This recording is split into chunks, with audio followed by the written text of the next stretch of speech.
and welcome to the Elevate podcast series, which is in partnership with AdviseWise, the Equity Release Council, and Age Partnership. And today we're just going to be clearing up some misconceptions of later life lending. So there's been a few misunderstandings when it comes to later life. What do you think both clients and advisors get wrong about equity release?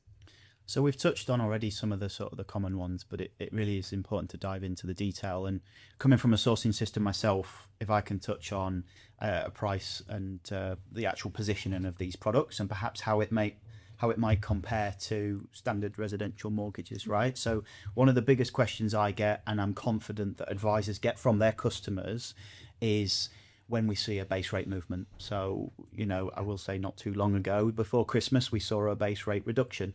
And then quite quickly, we start to have conversations from advisors and customers of, well, hang on a minute, when is the lifetime mortgage rates going to reduce? I'm trying really hard not to give you an exact rate because things move so fast in all areas of financial services. But mortgage rates and lifetime mortgages rates don't work in tandem. It's probably important to highlight that. They are funded very differently. So generally speaking, lifetime mortgage providers are using longer term benchmarks. So it's commonly known as the 15-year gilt edge securities.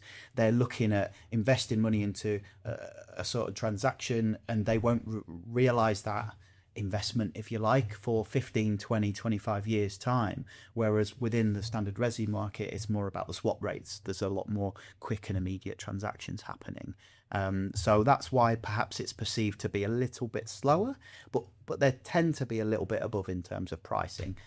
So for example, if mortgage rates are at 4%, it wouldn't be uncommon to see lifetime mortgage rates around 6%, give or take. They kind of go. But also just remember, these rates are fixed for life. They don't get repaid until somebody passes or goes into long-term care.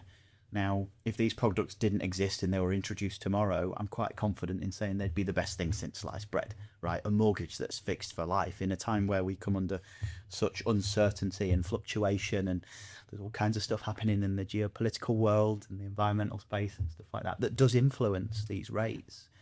So yeah, price and perspective is a point I wanted to start on as a misconception or a misunderstanding from the wider financial services market. I completely agree with that, right? I think from an advisor point of view, I think that and we've touched on these before, that this is a product of last resort. Is the big one that we still see from advisors not working in this space, so IFAs, financial advisors, more standard resi mortgage advisors, all those sorts of people.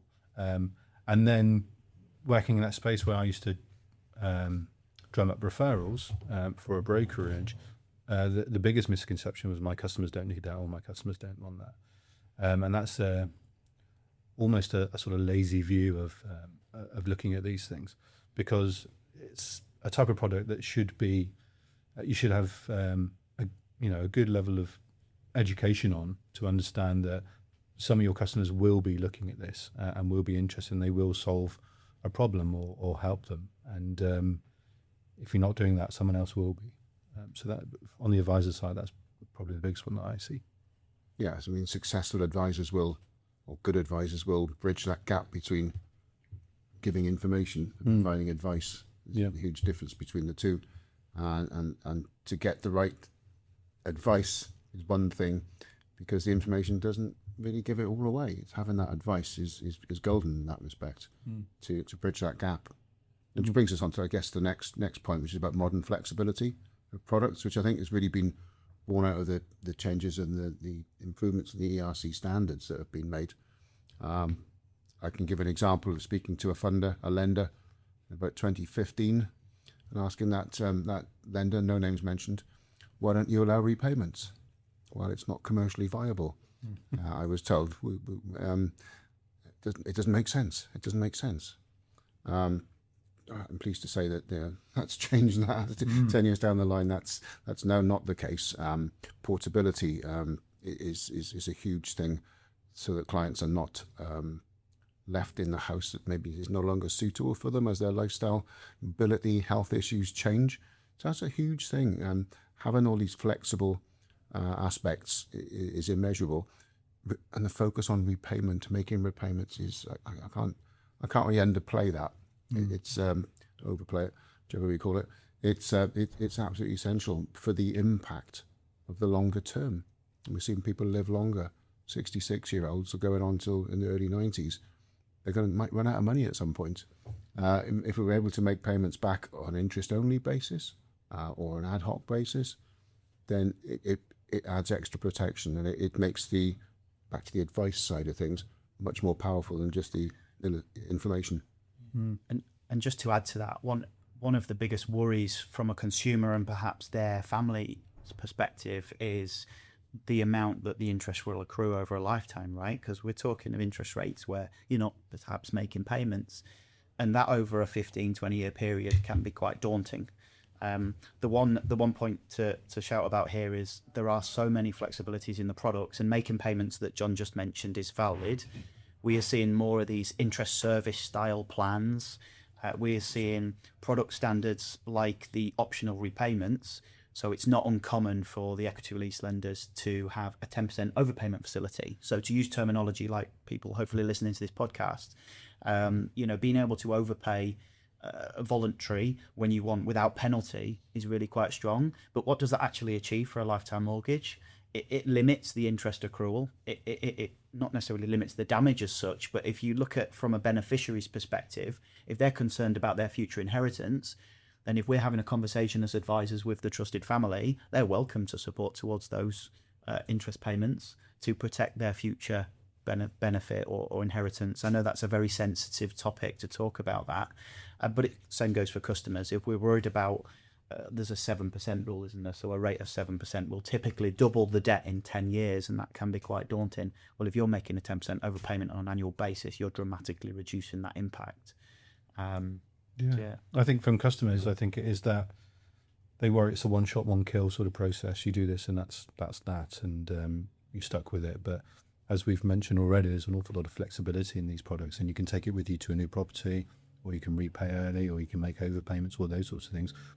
And then there's that fear that is pretty rigid, and you can't do anything with it. You borrow the money, and the interest rolls up, and then it gets paid back in the future. But the overpayment options or drawdown plans, which we've not even touched upon in this conversation, where you release a smaller lump sum at the beginning and then the rest is in reserve, which doesn't accrue any interest. You're not paying for it, but it's there for you to use as and when in the future as well. It's really very flexible. And when I started talking about these products, there were maybe 50 products around-ish, and there's well over, what you've been sourcing now, well over 400, would you say? Or And the way that the product providers price themselves is changing on a daily basis as well. So we use the term APIs and granular pricing and lots of jargon that perhaps confuses us as listeners. Confuses me, I work for a sourcing tool.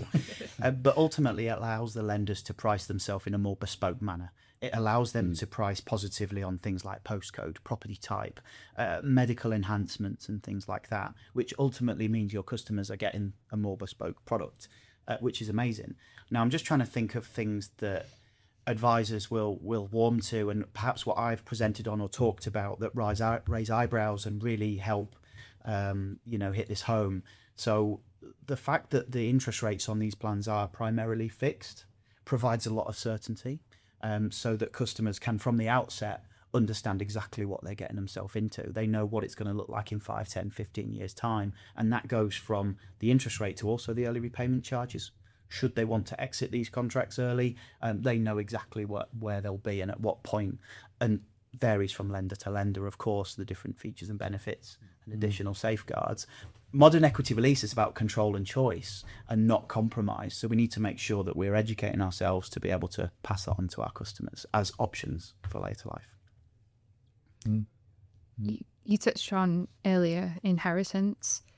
Surely that's a bit of a sticky conversation. See, I'm not an advisor myself, but I can imagine that's a bit of a sticky one. How would you manage those conversations? I mean, from me back in the day, I think attitudes are changing, which is fantastic. So yeah, previously it was, don't touch my property, that's for the children, and people are seeing it differently now, and realizing that they've worked hard for it, so why not utilize it to enjoy or make retirement easier for them, or indeed release it early to gift us early inheritance and see that inheritance in action. So it is changing, but I think the biggest thing for me would be get the family involved in those conversations as soon as possible, right? You want no surprises for anybody in the future, and of course that's up to the customer. If they don't want family involved, that's up to them. But when I'm speaking to customers, I'd recommend every time, who are your beneficiaries? Let's get them in the conversation as well, because they'll have their own questions, and I'd say 99% of the time, those children or beneficiaries were really supportive of those conversations. I think to sort of add on to that, we're seeing different demographics of customers as well, right? So we always talk about the stats about how challenging it is for first-time buyers to get onto the property market. So intergenerational comes in there. But there's also a massive cohort of people in their 20s and 30s that are doing all right for themselves. And actually, I'm fortunate to be in one of those positions. I'm encouraging my dad to book holidays, to go and live life and do all the things he perhaps hasn't. But we also have a demographic of customers coming through that have worked their whole life paying off this mortgage. And again, that house is their palace. It's what's going to be passed down. So it's about trying to educate and change that perspective as well, and giving them the opportunity to say this is a possibility. There is stigma around lending into retirement. You to have a mortgage when you're retired in your 60s and perhaps 70s, you'd hope to have completed life by then. But there is a need, and we need to adapt to that need and provide a support for that need. Ever evolving, isn't it? Yeah, and arguably now customers are, with their first mortgages, they're borrowing into retirement. What's the average age? You mentioned at the beginning, it's 34 for a customer, 33, 34 for the first-time buyers. If they've got a 30-year term, they're into their 60s by the time that term ends. So have those conversations early. And don't forget we have had a cohort of people that have purchased houses at maybe 70 grand that now live on a 500 grand property. So they've experienced, I'd love to say I'm going to experience that, but they've experienced some really good circumstances where they have a property and a certain amount of wealth. So there's that element, but there's also the tax element. Now, I'm not a tax advisor, nor am I looking to go into that space. But when you have a pension pot and then you add the property and then the other assets or investments, quite quickly you're getting above some of those thresholds, and you need to start thinking tactfully and taking the correct advice from specialists to try and work a solution into that. Perhaps that means gifting inheritance early. Perhaps that means spending a little bit and enjoying life a little bit. It's all what we want to aspire our parents and grandparents to be doing with their money. And I'm sure we'll all nod here when we say we want our parents to just spend it, man. Like you've worked so hard all your life. Why can't you? I think as we close, it'd be good to get one key message from each of you, bit of a hint and tip for a broker going into 2026. What would that be? Start with you, Dan. I think my biggest tip would be to lean in, right? So times are changing. Property is evidently becoming one of the biggest assets entering into retirement. We need to lean into the opportunity as advisors, both commercially and from a point of servicing our customers better, not ignoring that aging population, and lean on the support, right? Reach out to 27tec, also AdviseWise, the council, and Age Partnership. We all have a unique offering that will signpost you and support you down the line.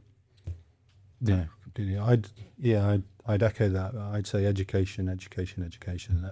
Learn as much as you can about these products in this market, because it's not going away, it's getting bigger, and your customers will be looking at these options whether you advise or refer or not. So I think it's really important to, as you said, Dan, lean in and speak to your trade bodies and industry professionals. Yeah, thanks for picking on me last time. You used up all my answers, but no, exactly. Educate, research, reach out, and be open-minded about what is your customer's biggest asset in many cases. It's bigger than your pension fund, it's bigger than your saving fund. Learn how to use it. Learn how to be able to offer advice on how to use it. That's it for me. Again, part of it, educate, reach out. Build confidence in it, isn't it? Thank you so much for listening, and we'll see you in the next episode.